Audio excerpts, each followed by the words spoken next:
You're listening to another ambitious entrepreneur.network.com podcast, the voice for entrepreneurs and small business. Now, onto the show.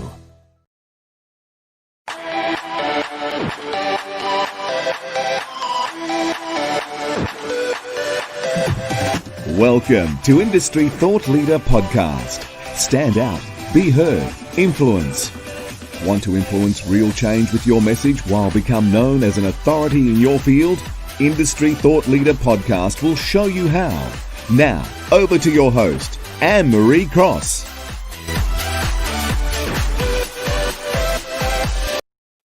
Welcome to another episode of Industry Thought Leader Podcast, brought to you by Industry Thought Leader Academy. Stand out, be heard, and become that influential voice in your industry. I'm your host, Anne-Marie Cross, also known as the Podcasting Queen. Now, my guest today says unconditional confidence is the simple result of being genuinely comfortable in your own skin. You know your strengths and your weaknesses, and not only accept yourself, but lovingly offer yourself to the world just as you are, with nothing to hide.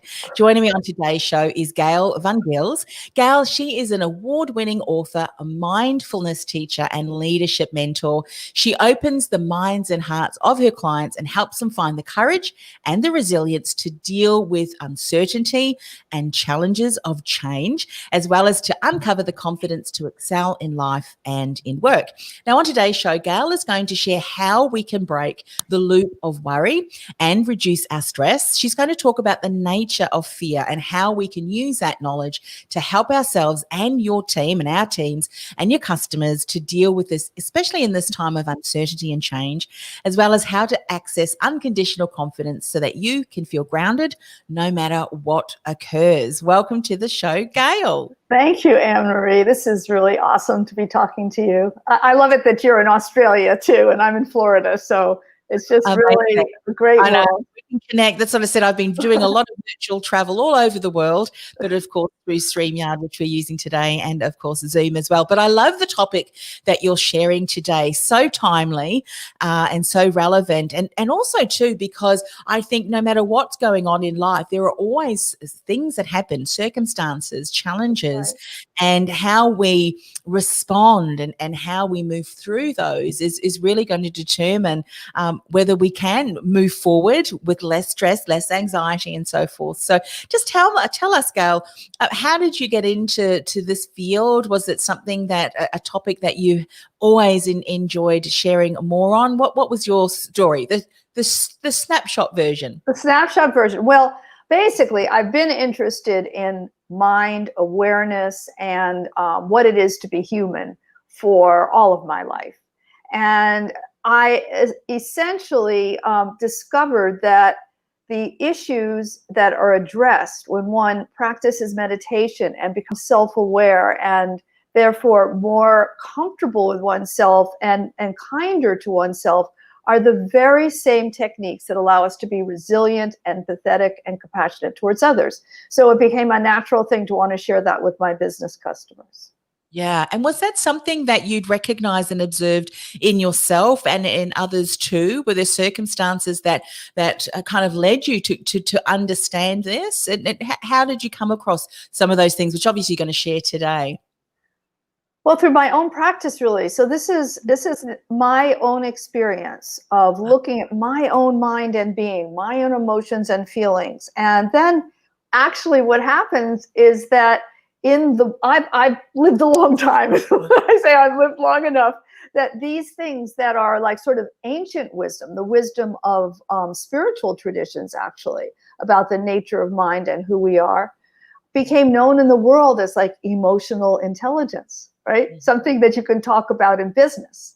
But it's that same human development. We're just human beings. Every one of us, whether we're a leader, a follower, an entrepreneur, whatever we do, we're human beings, and we need to be aware of our humanity, and we need to become friends with ourselves, and we have to know we're not perfect.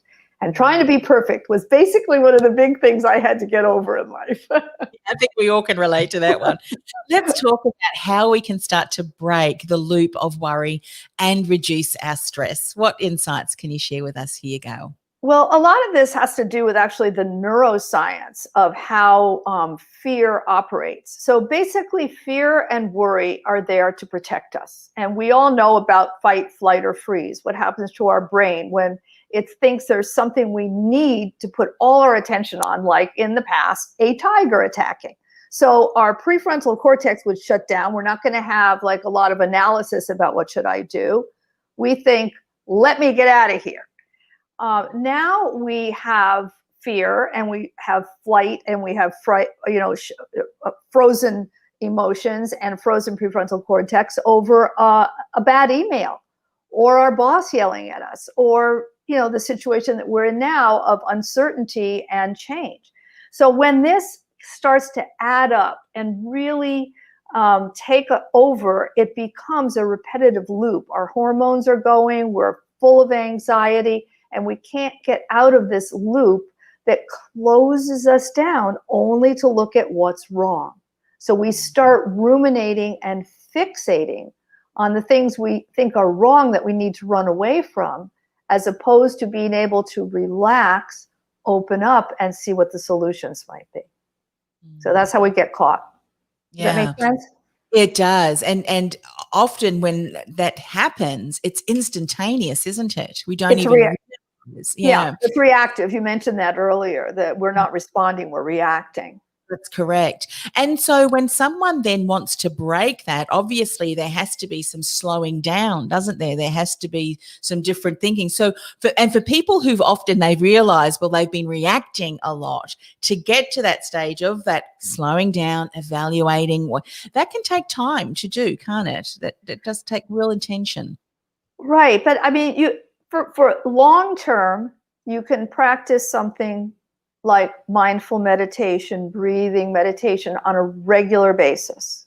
And that will have an effect on your brain, because every time you notice that you're in a ruminating thought and you stop, you observe that, you come back and you replace your attention on the breathing, every single time you're breaking that loop, right? So you're starting a new habit. But in the moment, if you have a little bit of that training, even just a little bit, in the moment, if you remember, you can do this sort of stop technique. Stop, take a breath, observe what you're feeling, and then proceed. So you can remember S for stop, T, take a breath, O, observe what you're feeling, and P, proceed. So that's really getting out of reactive mode and into responsive mode. So this is something we can do. And what's good about that too, and what you're sharing today, the first step is really having awareness. Awareness of that, because when we have awareness of things, we can decide and obviously take a different decision. And of course, stop. The acronym that you shared is certainly going to allow us to do that. I would imagine too that as you continue to do that, you find that almost becomes the response and the reaction. Is you do that automatically. Now, hang on, what am I feeling about this? What am I not getting? How can I choose to respond? Yes? Yes, you're creating new habits. And in fact, that's what the neuroscience also shows. That's, I'm sure you've had neuroscientists on your podcast, but that is what it means to have a neuroplastic brain, to change your brain, is that when you interrupt an old habit and create a new habit, you're creating new neuron bridges between a stimulus and a response. And so instead of the stimulus going to a reactive response, the stimulus goes to this considered response. So it changes your whole life. And that response to relax and pause first changes everything. Really, it does. And you're right. It begins with awareness. Yeah.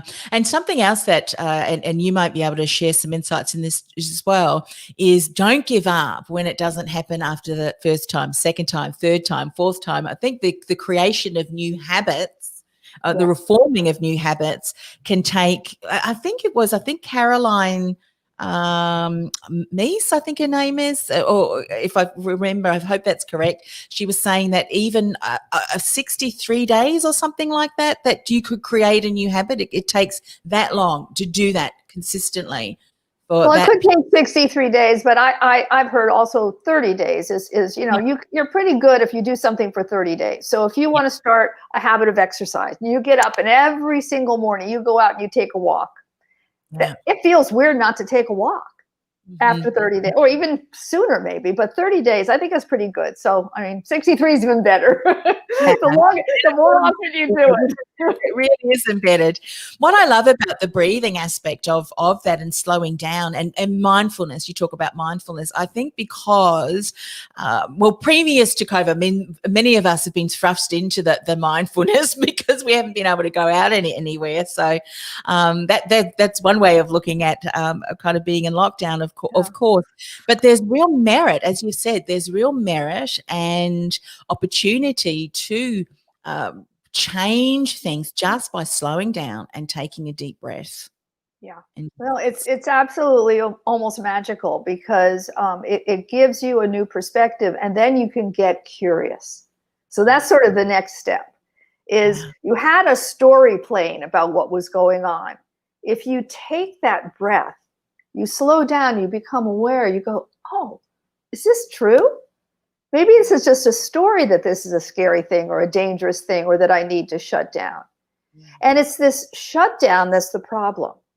So the brain has its way of shutting down, but also with our stories, with our thinking that we know what's going on. Mm-hmm. We get caught in the pattern of thinking, I'm afraid this is going to happen. I'm afraid this happened before. Maybe this is going to happen again. And so you've really narrowed the possibilities to either what's happened before or what you're afraid is going to happen in the future.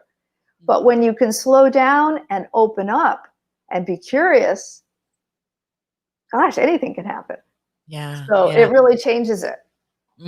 I love what you've reminded me of there is that, our thoughts and our beliefs around something. I mean, we may be sitting there and someone's speaking to us and it might remind us of a similar situation or that really caused us some emotional, things going on there. And so we start to presume, don't we, that this person who's speaking to us is coming from the same place and that the internal chatter that's going in. So what would you say then to someone that, okay, so I've slowed down, I'm doing my breathing.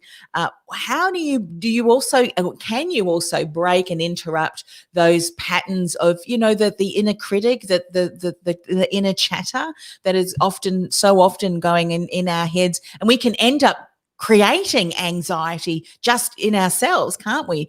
That's by right. Following that pattern of and the inner chatter. I'd love some insights if you've got some to share here too. Well, we are our worst critics, as we know. So we have a constant dialogue going about what's going on that is not really the way that other people see us. Yeah.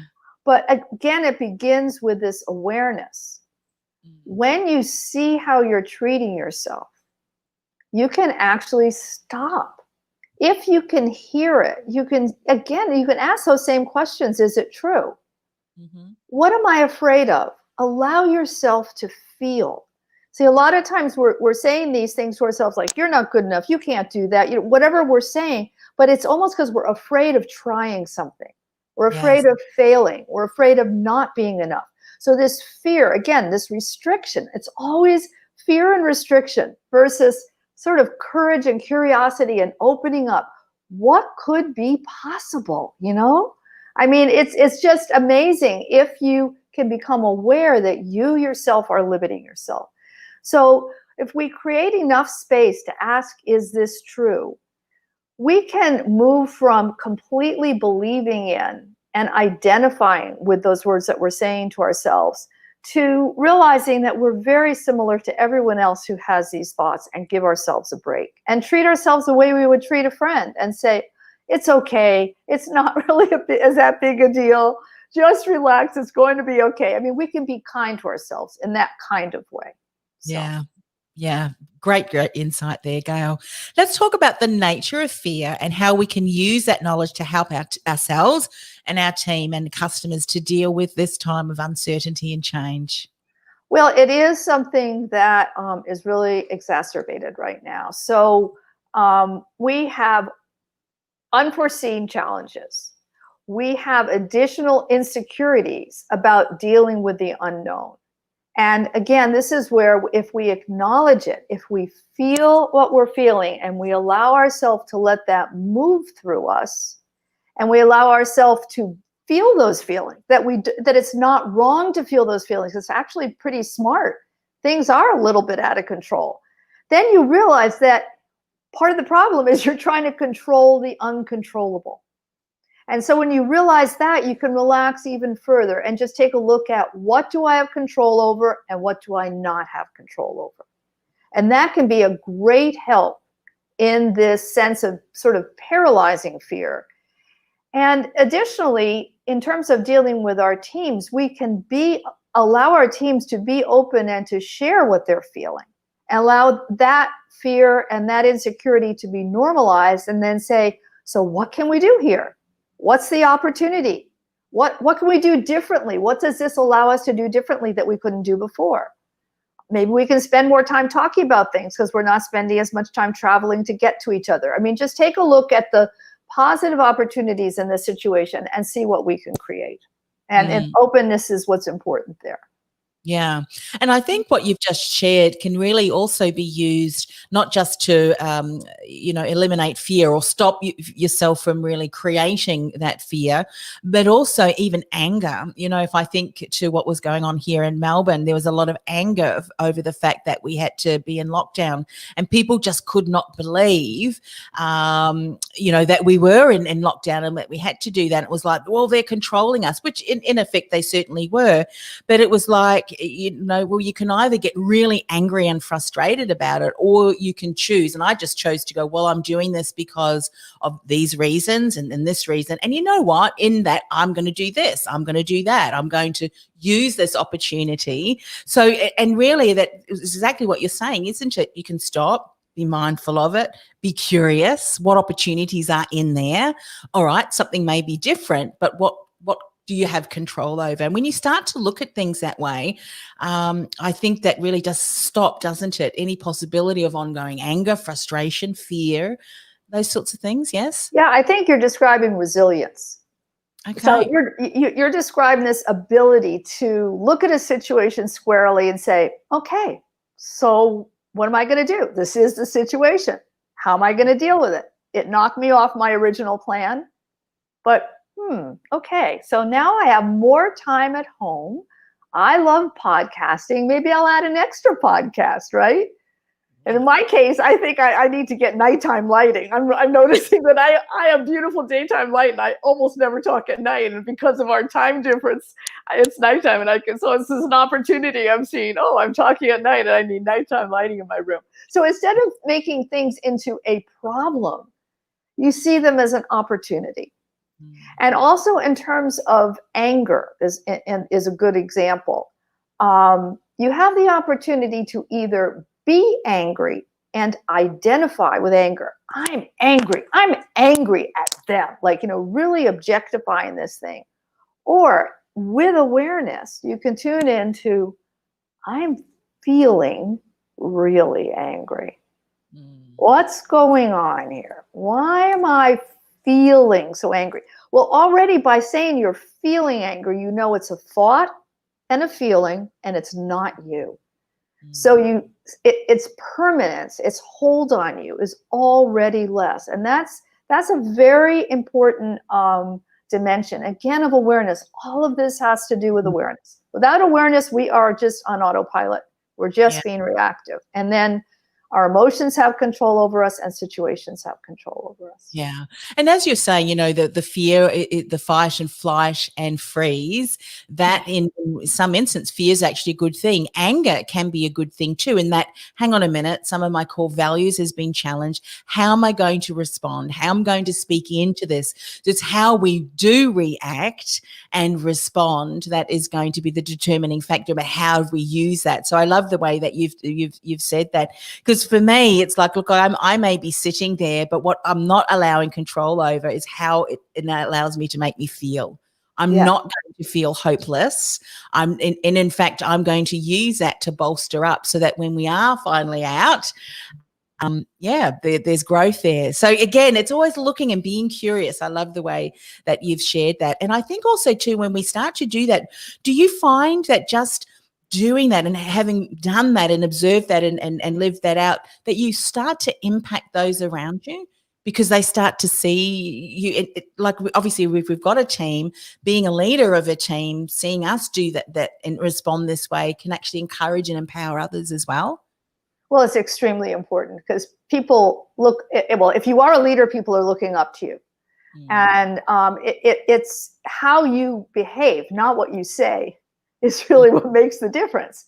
And so if you have a positive attitude and a let's figure this out and a can-do mentality and this is a real challenge, isn't it? This really stinks. Well, let's see what we can do, together, and what can I do as a leader? All of those ways of being are what impact others and give them sort of the permission to let go of some of their fear.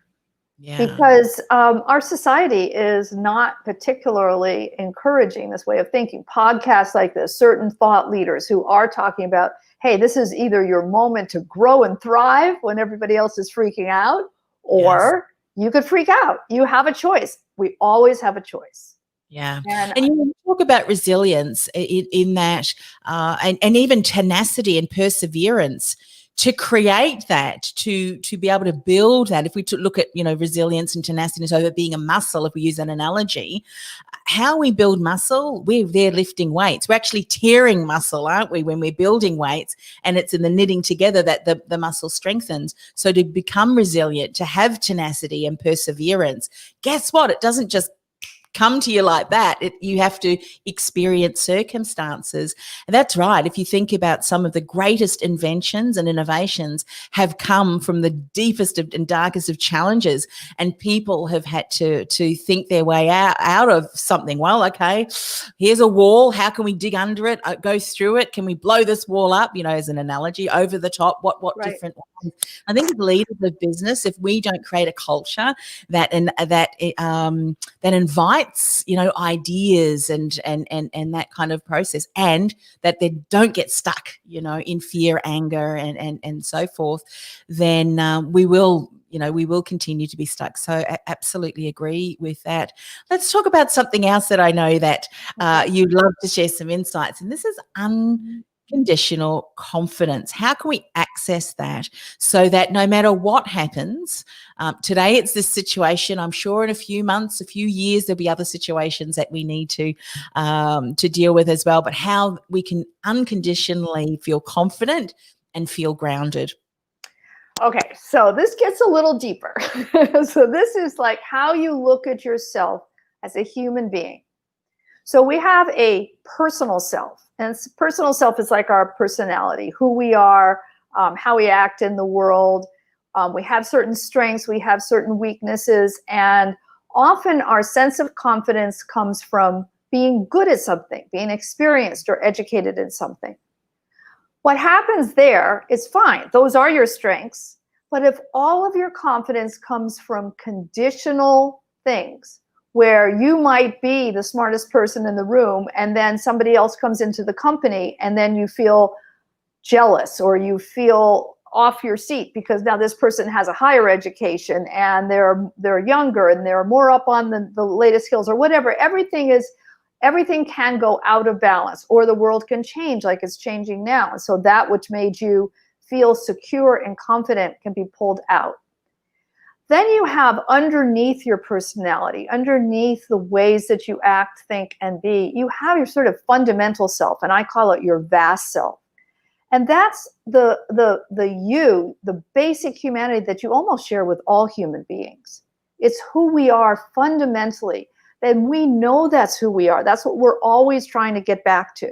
And when you practice meditation, because as I said, that's my training technique, is to practice meditation and sit quietly and become more and more aware of my nature. Your nature is fundamentally spacious, relaxed, awake, wise, and compassionate. That's our fundamental nature.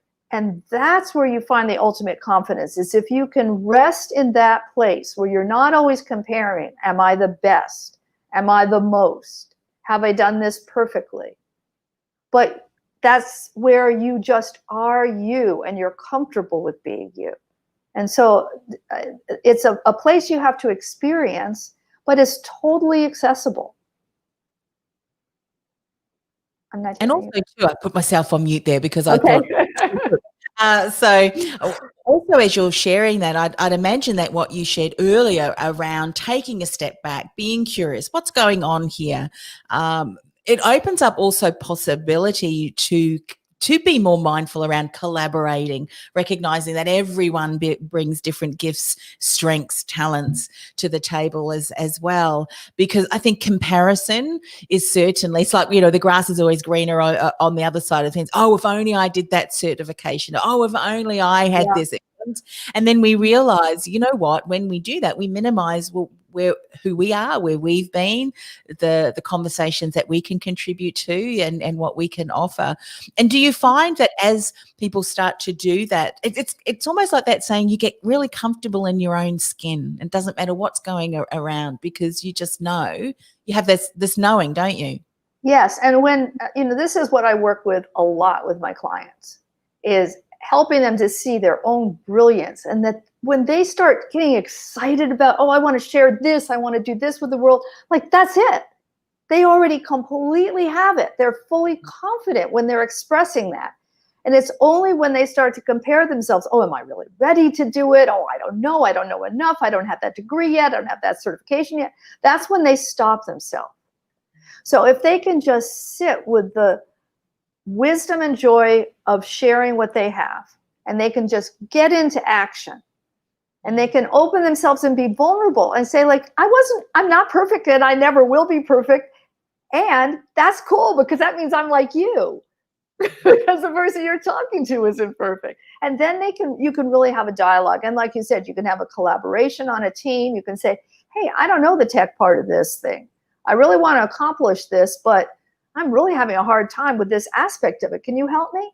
Rather than, at one point I tried to do everything for myself. I tried to make my own website. I tried to do all my own everything, I tried to learn every software there was.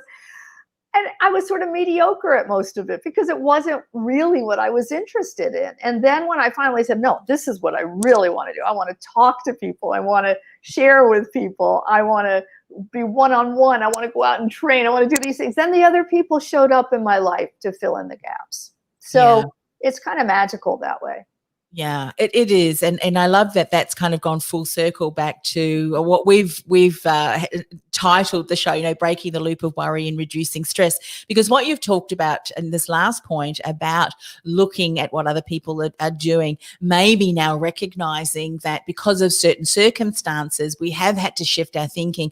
If we're always looking at what is no longer possible, the decisions that have been made that have stopped us from doing something that we might have enjoyed doing, or changes that have stopped whole industries. I know some industries that are thinking, how do we get back?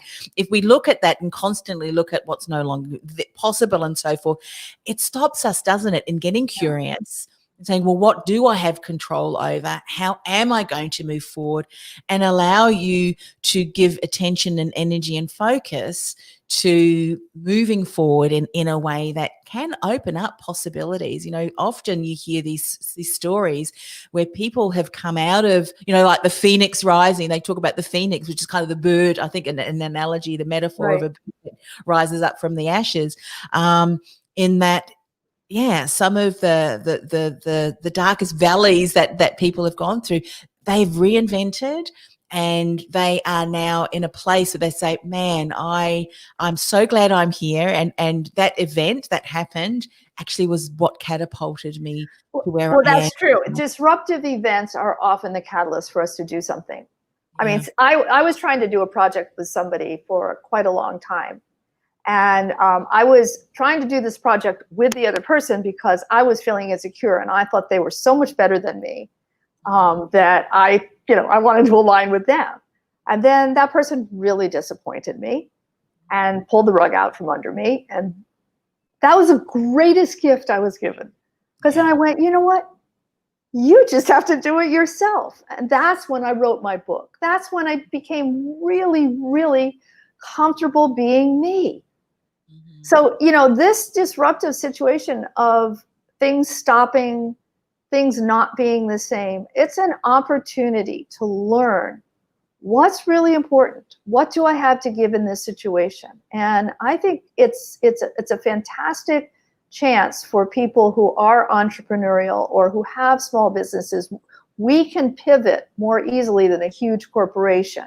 So the audience for this particular show, I think we're in a very, very good place to pivot and explore, try new things. There's nothing to lose. There's a lot of opportunity to talk to people on social media now and just see what people need from you. Yeah. You know, what's that saying I've heard a few people say, you know, your pivot could end up being the purpose of your business moving forward, really, isn't it? Because you realize, my goodness. And, you know, I was just speaking to someone in the UK yesterday, Gayle, and he was saying that a large corporation has now decided to sell their building because they realize that their staff works far more productively. They do have a younger generation of staff, so they will have a smaller office where it'd be a bit where they can gather and so forth. But you know, that they could be lamenting that, oh, we can't get together in the organization, but there are incredible opportunities, as you say. Look, I've just so loved this conversation, Gayle. For people who recognize they may need a bit more support in this area, what's the best way for them to connect? How can they find out more about your services and what you can offer? Okay, well, please write to me, Gayle at transformyourculture.com. And I have a course. We don't really have do we have a chat box here? Can I? Did you want me to write something up here, or? Well, I'll put my email, and then there's also a course that I just did that is available on unconditional confidence. Yes. I wrote out the link for myself in my notes. Let me copy it. Hang on. And this might be something that people, if they like this topic, would be interested in. It's on a new platform called mastermind.com. So I priced it very low because I wanted people to be able to try out that platform, which was a little glitchy, you know, when I was doing the recording of it. But it worked out okay. So it's a chance to experience this material at a very, very low discount price and see if you like it. If you like it, get in touch with me. And part of doing that is you get a free coaching session with me. So then we can talk about these things. And good on you, Gayle. You're walking your talk. You say, get out there and just do it, you know. Yeah. A lot of different technologies and so forth that I know businesses have needed to adopt. And, you know, just like we create a new behavior and new habits and what you've encouraged us to do, if we're using a new piece of technology, maybe for some of us getting in front of videos or whatever, do it 30 days and another 30 days. And before long, you will have embraced that technology to be able to share your message and make a much bigger impact in the world. So thank you once again for coming on the show, Gayle. It's been a pleasure speaking to you. Thank you, Anne-Marie. I really appreciate it. Have a great day.